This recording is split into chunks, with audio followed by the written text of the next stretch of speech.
Hello everybody and welcome to another episode of the weapons of hot dogs, horseshoes and hand grenades. Today we're taking a look at this lovely weapon. This is a machine gun. Just going to move this down a bit, I think. Gonna pick that up. Boop. So straighten it up. This is the M60 machine gun, used by the US Army, replacing the BAR, which was used as a machine gun. We'll get to that in a bit. Well, actually, we'll get into that now. So, the M60, it replaced the bar. So, the bar, as I believe I said in the BAR video, the bar kind of got pressed into the role of light machine gun. Light machine gun?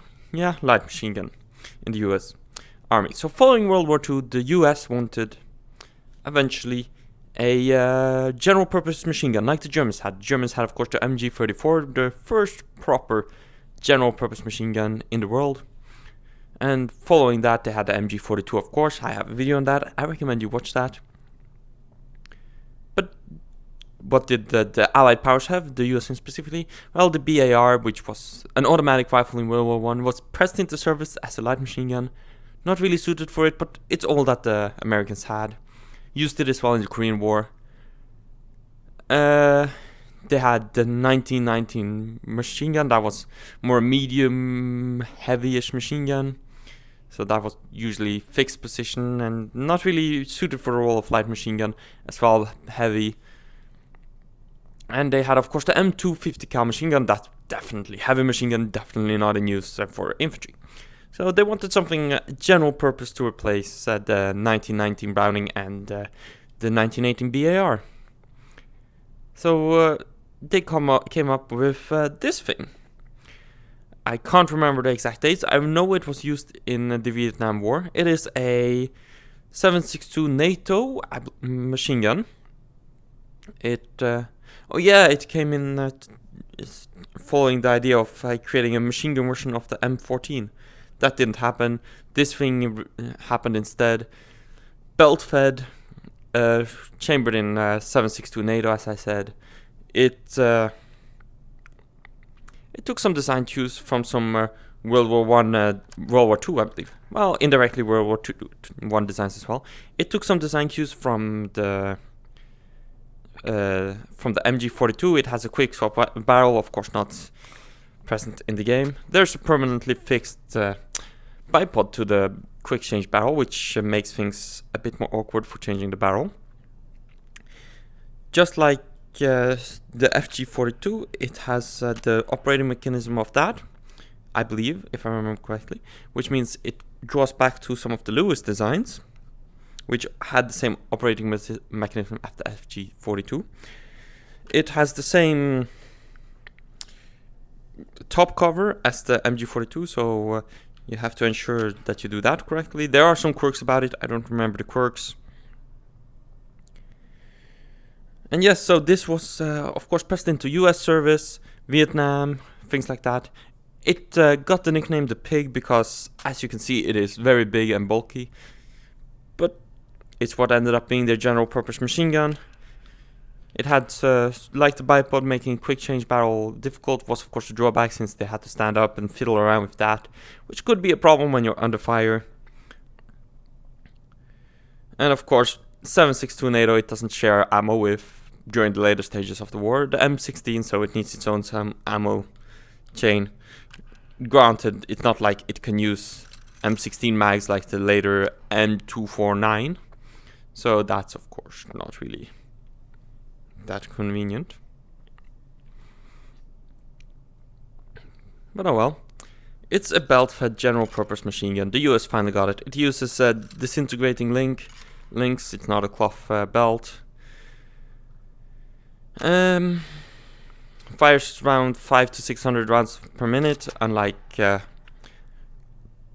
German MG3 and MG42. Open bolt design, being a machine gun, that is to be expected. It has a carry handle. It's got a U-notch adjustable ladder sights. Don't know if it's adjustable in game. It is not. It is full auto only, as you can see, to be expected from from machine gun. It also has some changes compared to like the previous medium machine gun, the 19, in that it can also be fired from the shoulder. Of course, it being it's a bit unwieldy for that. It's best fired from the bipod, using the sides. Yes.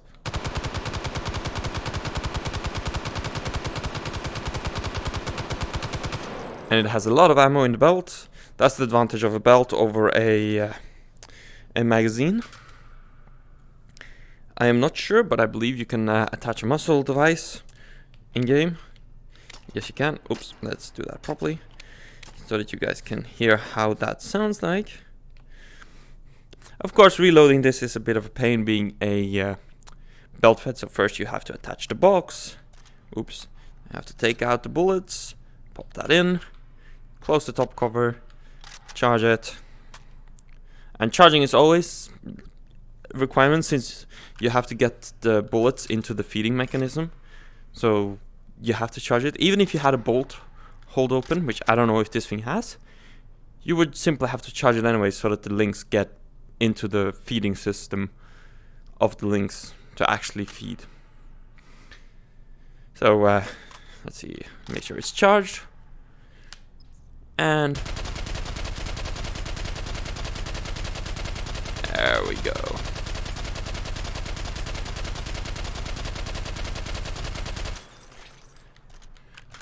Great for some suppressive fire. Of course, standard practice with these guns wasn't firing fully auto. It was more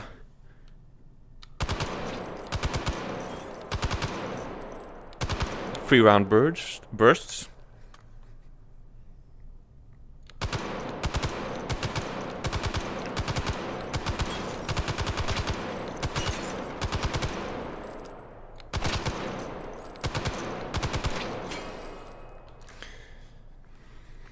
So it's a nice little weapon.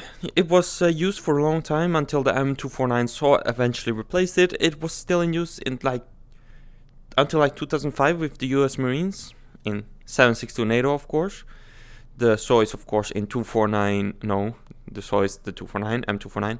The SAW was in 5.56 NATO, of course, and it of course accepts standard static mag. So it is better in the role of a general purpose machine gun, really. If it runs out of a belt, you can just pop in a regular machine gun and or a regular magazine and keep on trucking.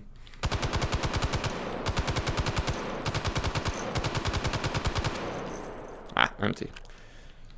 But that doesn't stop this thing from being fun. Machine guns are fun. Really slow to reload this though. So anyways, that really covers the M60. I do hope you all enjoyed this quick little video. Be sure to leave a like, subscribe, and all of that. And I'll catch you guys in the next one. Bye.